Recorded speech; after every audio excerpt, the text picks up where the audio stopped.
அதை சம்மந்தப்பட்ட கேள்வி கேட்போம்.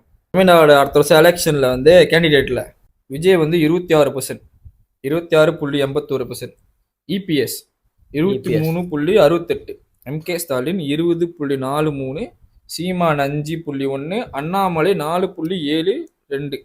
இல்ல இப்ப உள்ள சிஎம்ஏ 20 தானா? 20 விழுக்காடு தான் வாங்கியிருக்காரா? சிஎம் கேண்டிடேட் வந்து விஜய் தான் லீடிங்ல இருக்காங்க. ஓகே, சோ இத பத்தி கருத்து என்ன? நாம சொல்றா, அதாவது பாலிடிக்ஸ் இங்க தள்ளி விட்டான். This is an unwanted statement irrelevant to the current situation. எனக்கு ஒண்ணுதாங்க இந்த இதுல நான் பார்க்கும்போது, அண்ணாமலை கொஞ்சம் கவர்மெண்ட்ல வேலை செஞ்சிருக்காரு.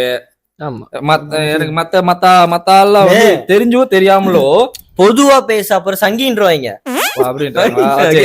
எப்படி சொன்னாலும் கேட்க போட்டாங்க. இப்படி என்ன பொறுத்த வரைக்கும் ஒண்ணுதான், படிச்சவன் டேலண்ட் இருக்கிறவன் பாலிடிக்ல வரணும், எலெக்ஷன்ல ஜெயிக்கணும், அவன் லீடர்